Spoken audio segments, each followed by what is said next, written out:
Français sont arrivés à Mayotte et ils ont pris possession de l'île le 13 juin 1843. Ils voulaient d'abord construire un port fortifié en petite terre.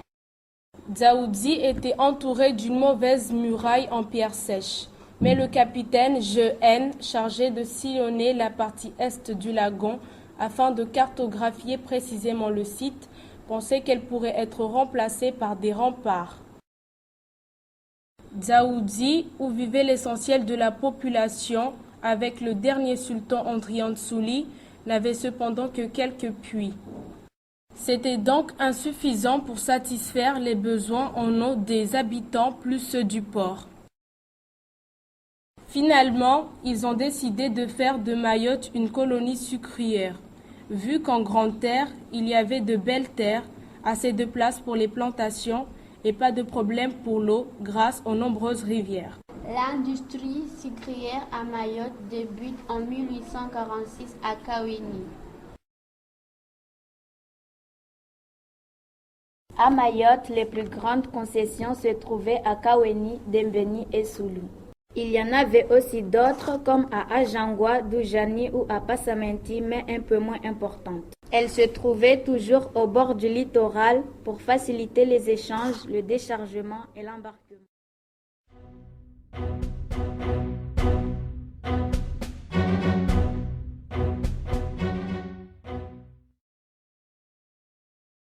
La concession de Soulou a été accordée à Benjamin Bédier par l'État français en 1856.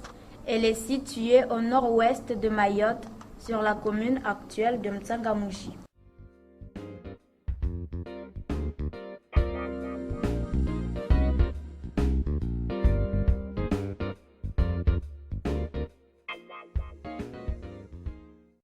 Dans toutes les concessions, il y avait une usine, un emplacement réservé aux employés, les travailleurs engagés, des champs ou plantations, un entrepôt et un débarcadère, c'est-à-dire une rampe d'accès à la mer et la maison du maître.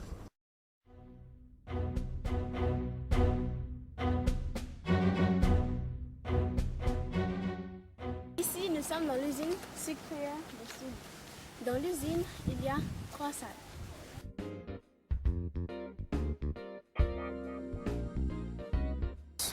Nous allons à l'extérieur de l'usine pour vous présenter la broyeuse, qui servait à broyer la canne à sucre pour obtenir un jus qu'on appelle le vezou.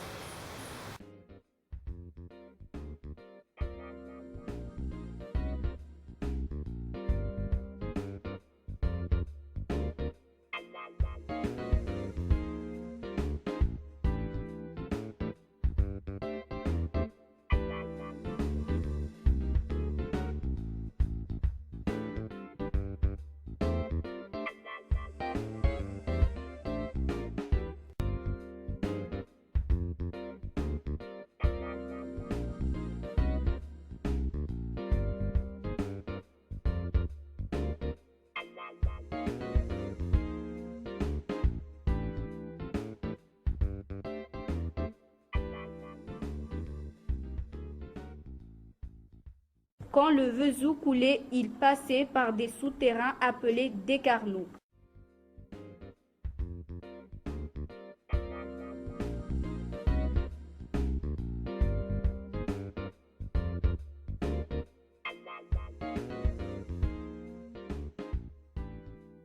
La broyeuse fonctionnait grâce à de la vapeur produite par la chaudière.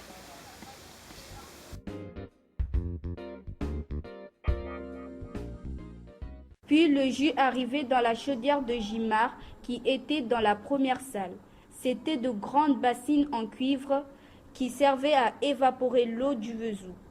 On obtenait ainsi de la mélasse. La chaudière de Jimar, aujourd'hui disparue, fonctionnait grâce à de l'air produit par la cheminée. La mélasse était ensuite emmenée dans 5 turbines et essorée pour enlever le restant d'eau.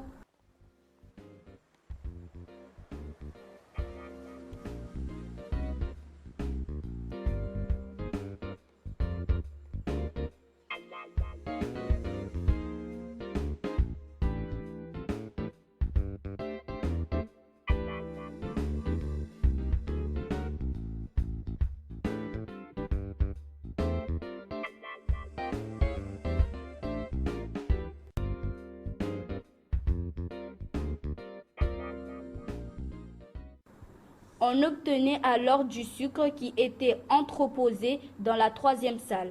Cette usine est intéressante à visiter car avec les machines encore présentes, on peut comprendre comment on fabriquait le sucre.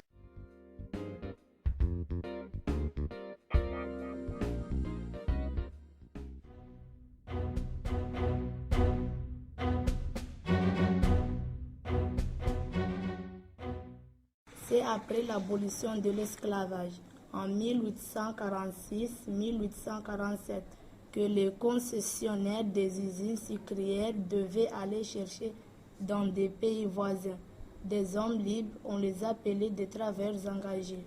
2 personnes sur 3 venaient du Mozambique. Les autres venaient de Madagascar, de la Grande Comore, d'Anjouan, de Moïli, de Zanzibar et même quelques personnes d'Inde.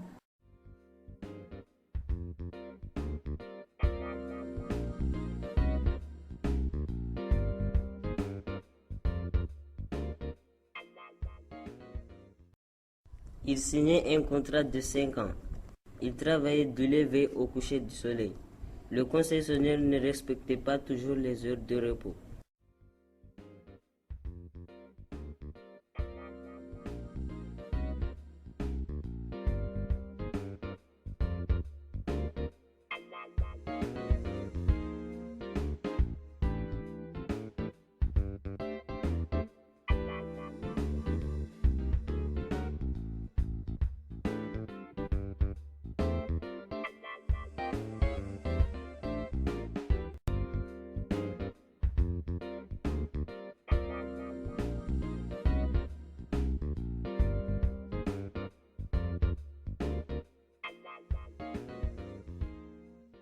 Les hommes étaient souvent mal nourris et les rations étaient insuffisantes.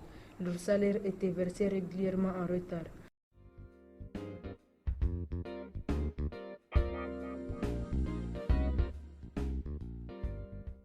En 1848, les hommes étaient payés 216 francs par mois, les femmes 65 et pour les enfants 14.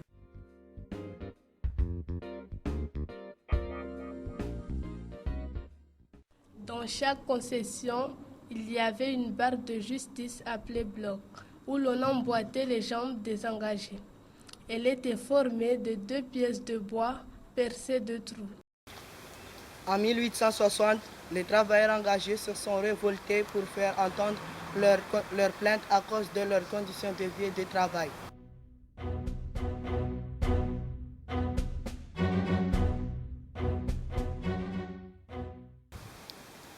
Observons à présent le débarcadère qui a été construit en or basaltique.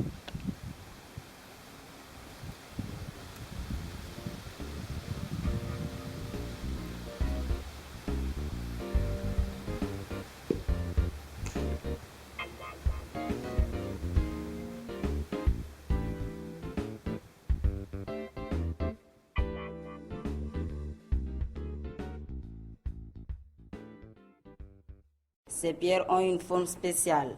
On dirait qu'elles ont été retravaillées.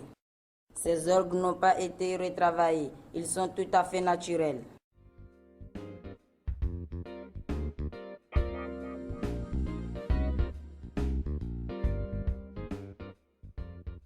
On trouve à côté un bâtiment où les marchandises qui étaient déchargées ou embarquées étaient entreposées.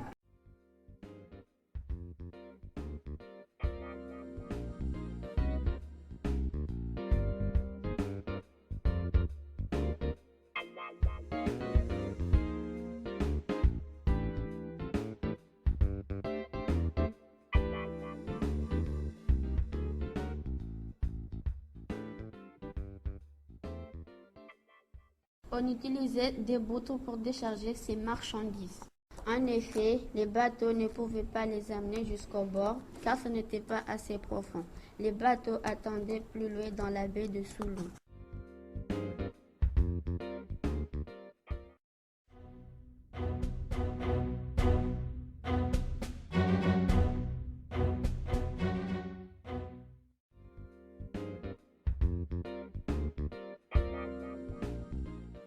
Terminons la visite par la maison de maître. Elle n'est pas très grande. L'entrée principale de la maison est cachée par de la végétation et n'est plus accessible.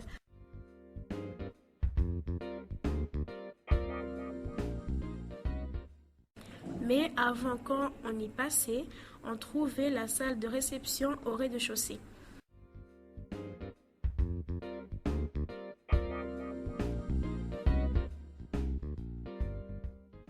Des deux côtés de la salle de réception se situait une chambre et un cabinet.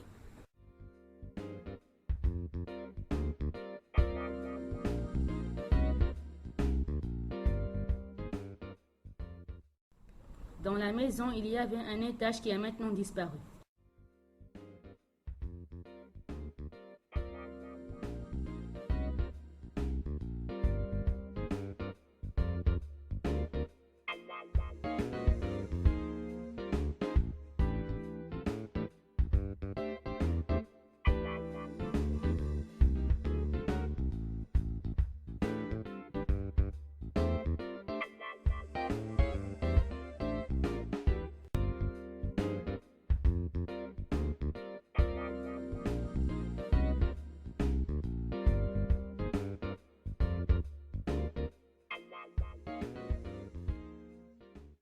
En dehors de la maison, il y avait 5 annexes. L'une servait de salle de bain et une autre devait servir de cuisine. Quant au reste, on ne sait pas trop à quoi elle servait.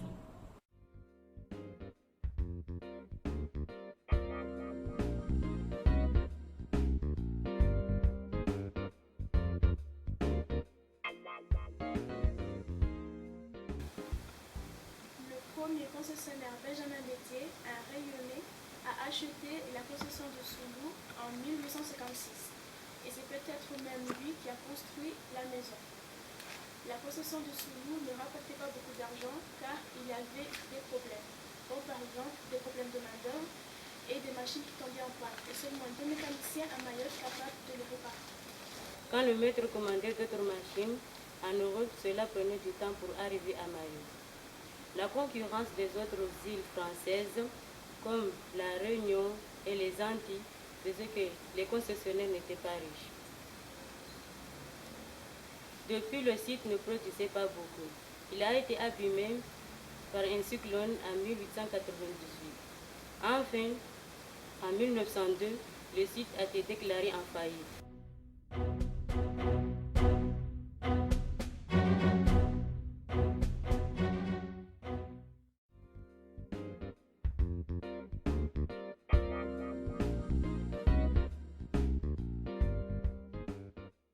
Le site sucrier de Soulou est un élément du patrimoine historique de Mayotte très ancien qu'on doit préserver. L'usine de Soulou se dégrade, les murs sont détruits, il n'y a plus de toit, des machines sont abîmées.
La végétation et le temps détériorent l'usine. Il faut la préserver pour que les générations du futur puissent la voir.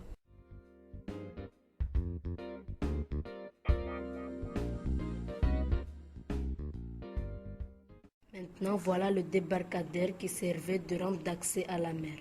Il n'est plus utilisable car il est détruit. Il manque des pierres, elles ont été récupérées pour autre chose.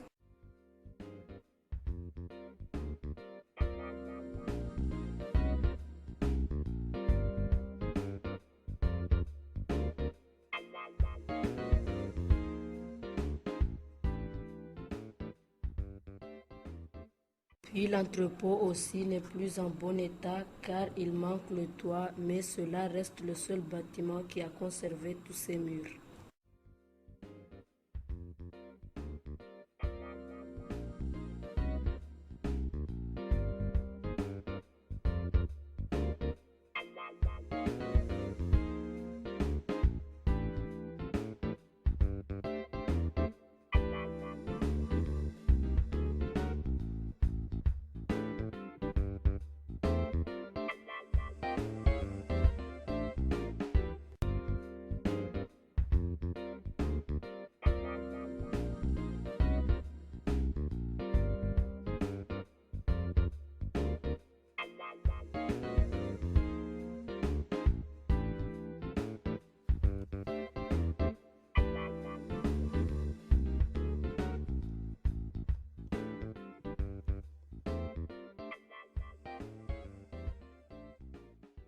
Le site de Soulou est à l'abandon depuis 1902.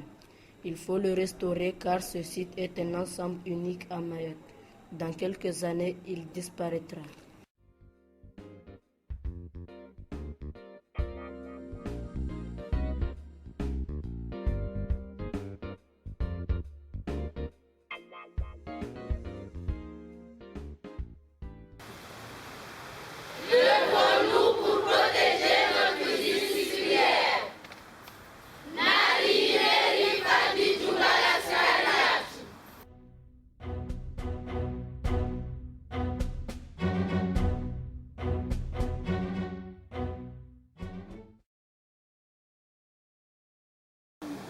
J'arrive.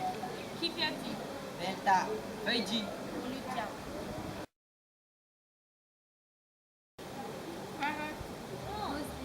Cynthia. Nazla. Sambapi. Abdelwahid. Jainza. Alaki. Elhad. Watumu. Jidan. Nufuza. El Fakir. Raima. Asatila.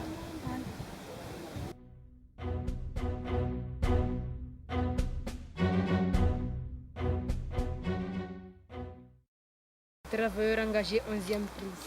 Pour se plaindre de leur mauvaise Coupé. Les travailleurs engagés 12e prise. En 1860, les travailleurs engagés se sont Les travailleurs engagés 13e prise. conditions de vie de travail. Refait. Ça c'est sûr? Ah ouais. Action. La broyeuse fonctionnait grâce. Le premier concessionnaire Benjamin Bétier a acheté Nous allons à l'extérieur. Nous allons à l'extérieur de l'usine pour présenter la broyeuse qui servait à broyer la canne à sucre pour obtenir du jus qu'on appelle le besoin. La broyeuse fonctionnait grâce à de la vapeur produite par une chaudière.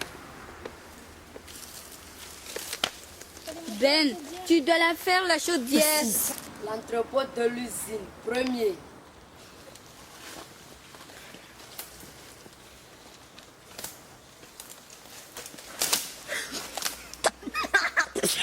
Ah maintenant, coupez.